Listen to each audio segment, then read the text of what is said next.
স্বপ্নের স্কুলের আজকের টপিক পুরুষ। প্রথমে আমরা জানব পুরুষ কাকে বলে। ব্যক্তি বা বস্তু নির্দেশক সর্বনামকেই ব্যাকরণে পক্ষ বা পুরুষ বলে। তাহলে আমরা জানলাম পুরুষের আরেকটি নাম হচ্ছে পক্ষ। অন্যভাবে বলা যায় বিশেষ্য বা সর্বনামের বিভিন্ন প্রকৃতিকে ব্যাকরণে পুরুষ বলে। সহজভাবে বললে কে কথা বলছে, কার সাথে কথা বলছে এবং কার সম্পর্কে বলছে, এই তিনটি অবস্থাই হলো পুরুষ। এখন পুরুষ কত প্রকার ও কি কি? পুরুষ সাধারণত তিন প্রকার। সেই তিন প্রকার হলো উত্তম পুরুষ, মধ্যম পুরুষ এবং নাম পুরুষ। উত্তম পুরুষ যিনি কথা বলছেন, অর্থাৎ স্বয়ং বক্তাই হলেন উত্তম পুরুষ, যেমন আমি, আমার, আমরা ইত্যাদি। এখন আমি যদি বলি আমি আজ স্কুলে যাব, এখানে আমি হচ্ছে উত্তম পুরুষ। মধ্যম পুরুষ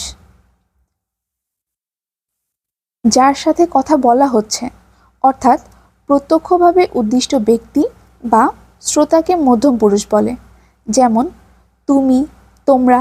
আরও উদাহরণ আছে, যেমন তুই, তোরা, আপনি ইত্যাদি। এখন যদি আমি বলি তুমি কোথায় যাচ্ছ, এখানে তুমি হলো মধ্যম পুরুষ। নাম পুরুষ যার সম্পর্কে কথা বলা হচ্ছে কিন্তু সে উপস্থিত নেই বা পরোক্ষভাবে উল্লেখ করা হচ্ছে, তাকে নাম পুরুষ বলে। অর্থাৎ অনুপস্থিত পরোক্ষভাবে উদ্দিষ্ট ব্যক্তি, বস্তু বা প্রাণী হচ্ছে নাম পুরুষ, যেমন সে, তারা, তিনি। এছাড়াও আছে ইনি বা উনি ইত্যাদি। উদাহরণ হিসেবে বলা যায় সে আজ স্কুলে গেছে, এখানে সে হলো নাম পুরুষ। এখন আমরা জানব পুরুষের বিভিন্ন প্রকৃতি। পুরুষ ভেদে ক্রিয়ার রূপের পার্থক্য হয়, যেমন আমি যাই, তুমি যাও, সে যায়। এখানে আমি উত্তম পুরুষ, আমি সাথে হয়েছে যাই, তুমি যাও, তুমি মধ্যম পুরুষ। আবার সে যায়, এখানে সে হলো নাম পুরুষ। তিনটি পুরুষের সাথে তিনটি আলাদা আলাদা ক্রিয়া ব্যবহৃত হয়েছে, কিন্তু বচন ভেদে ক্রিয়ার রূপে কোনো পার্থক্য হয় না। আবার সাধারণ, সম্ভ্রমাত্মক ও তুচ্ছার্থক ভেদে মধ্যম ও নাম পুরুষের ক্রিয়ার রূপের পার্থক্য হয়ে থাকে, কিন্তু উত্তম পুরুষে সেটা হয় না। যেমন আমরা যদি মধ্যম পুরুষ ও নাম পুরুষের কথা চিন্তা করি, তাহলে তুমি যাও, আপনি যান, এই দুটি উদাহরণ আমরা বলতে পারি। মধ্যম পুরুষের ক্ষেত্রে তুমি যাও, আর নাম পুরুষের ক্ষেত্রে আপনি যান। এখানে এক জায়গায় যাও ব্যবহৃত হয়েছে এবং এক জায়গায় যান ব্যবহৃত হয়েছে। সাধারণ ভবিষ্যৎকালে নাম পুরুষ ও মধ্যম পুরুষের ক্রিয়ার রূপ অভিন্ন, অর্থাৎ তখন ক্রিয়ার রূপ একই হবে। করেছে, করেছ, করেছেন বাংলা ক্রিয়ায় এই তিনটি রূপ মর্যাদা ভেদের কারণে ব্যবহৃত হয়। এখন করেছে, করেছ, করেছেন এই তিনটি রূপ কেন ভিন্ন? কারণ মর্যাদা ভেদে। করেছে এটি সাধারণ অর্থে ব্যবহৃত হয়, করেছ এটি ঘনিষ্ঠ অর্থে ব্যবহৃত হয় এবং করেছেন এটি সম্মানসূচক অর্থে ব্যবহৃত হয়। এখন আমরা বিভিন্ন পুরুষের একবচন ও বহুবচন দেখব।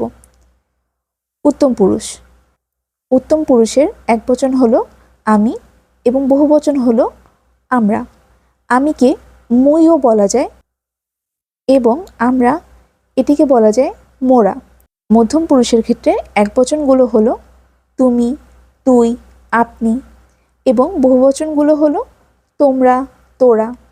নাম পুরুষের ক্ষেত্রে একবচন হলো সে, তিনি, ইনি, উনি এবং বহুবচনগুলো হলো তারা, ওরা, এরা ইত্যাদি। এখন আমরা আলোচনা করব বিগত পরীক্ষায় আসা প্রশ্ন। ব্যাকরণে পুরুষ কাকে বলে?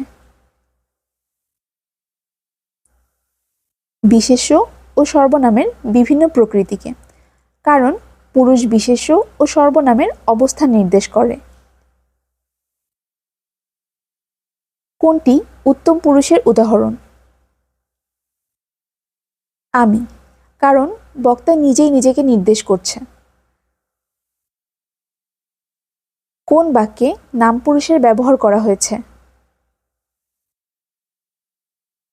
ওরা কি করছে? কারণ এখানে ওরা উপস্থিত নয়, কিন্তু ওদের সম্পর্কে বলা হচ্ছে, এজন্য এটি নাম পুরুষ। অন্যদিকে এখানে আপনি মধ্যম পুরুষ, আমরা উত্তম পুরুষ, তোরা এটিও মধ্যম পুরুষ।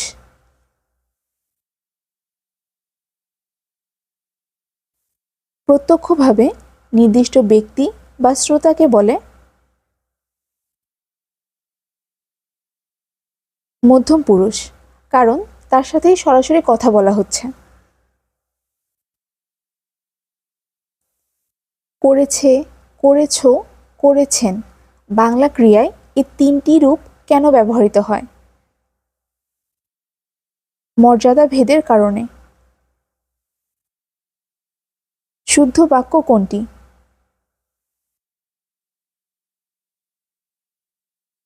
তুমি, শফিক ও আমি সিনেমা দেখতে যাব। এখন এটি কেন শুদ্ধ? কারণ একাধিক পুরুষ একসাথে থাকলে সাধারণ ক্রমটা এমন হয়, প্রথমে বসে মধ্যম পুরুষ, তারপরে নাম পুরুষ, তারপরে উত্তম পুরুষ। এখানে মধ্যম পুরুষ হচ্ছে তুমি, নাম পুরুষ হচ্ছে শফিক, আর উত্তম পুরুষ আমি। এই জন্য প্রথমে তুমি বসেছে, তারপরে শফিক, তারপরে আমি।